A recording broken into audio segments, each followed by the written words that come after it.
जब कर्ण ने मंदिर का दरवाजा सबके लिए खोल दिया, तब हस्तिनापुर तक हिल गया। मोची के घरों पर हमला तथा विद्रोह को शांत किए जाने के कुछ दिन बाद ही यह खबरें पूरे भारतवर्ष में फैल चुका था। फिर अचानक अगले सुबह खबर आई हस्तिनापुर से, और दूत दौड़ता हुआ आया और कहा, राजन, हस्तिनापुर से सख्त संदेश आया है। आपके निर्णय से राजमहल के कई गुरु और मंत्री आपके खिलाफ हो गए। तब सुबह होते ही अंगदेश के महल के द्वार पर एक भव्य रथ आकर रुका। रथ पर हस्तिनापुर का ध्वज लहरा रहा था, नीला, तेज और अधिकार का प्रतीक। प्रहरी ने ऊंची आवाज में घोषणा की, आचार्य कृपाल का विशेष संदेश।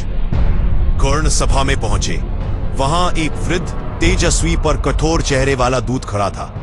उसने बिना प्रणाम किए कहा, राजन कर्ण, आपके निर्णयों से हस्तिनापुर के विद्वान और मंत्री क्षुब्ध है। आपने वे नियम बदल दिए जो सदियों से चले आ रहे थे।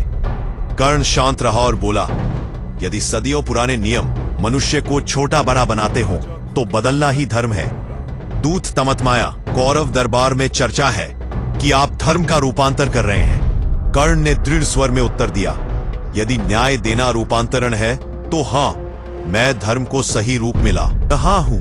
अब दूत ने मुहर लगी पत्ती खोली और पढ़ा, कौरव सभापति भीष्म पितामह का आदेश, राजन कर्ण तुरंत हस्तिनापुर उपस्थित हो, धर्म सभा में अपने निर्णयों का हिसाब दे।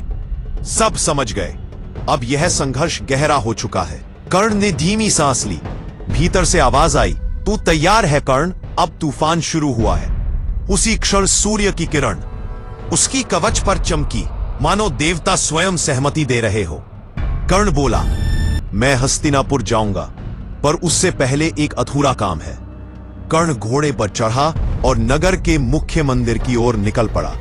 भीड़ उसके पीछे पीछे चल रही थी। मंदिर के द्वार पर कुछ पुरोहित लाठी लिए खड़े थे। एक पुरोहित चीखा, राजन, यह मंदिर सदियों से केवल द्विजों के लिए है, शूद्र अंदर नहीं जा सकते। कर्ण ने तलवार नहीं निकाली, शांत रूप से झुका, एक दीपक उठाया और मंदिर की सीढ़ियों पर रखकर बोला, आज से यह द्वार हर मनुष्य के लिए खुला होगा। ईश्वर सबका है, किसी जाति की जागीर नहीं। पुरोहित कांपता हुआ बोला, आप धर्म का अपमान कर रहे हैं। कर्ण गर्जना सी आवाज में बोला, धर्म मनुष्य की रक्षा करता है, मनुष्य धर्म की नहीं। फिर उसने भीड़ में युवाओं का हाथ पकड़ा और उन्हें पहली बार मंदिर की सीढ़ियों पर चढ़ाया। भीड़ में रोमांच फैल गया। अंगदेश ने इतिहास बदलते देखा। तो आगे की कहानी सुनने के लिए वीडियो को लाइक तथा हमारे चैनल को सब्सक्राइब करें।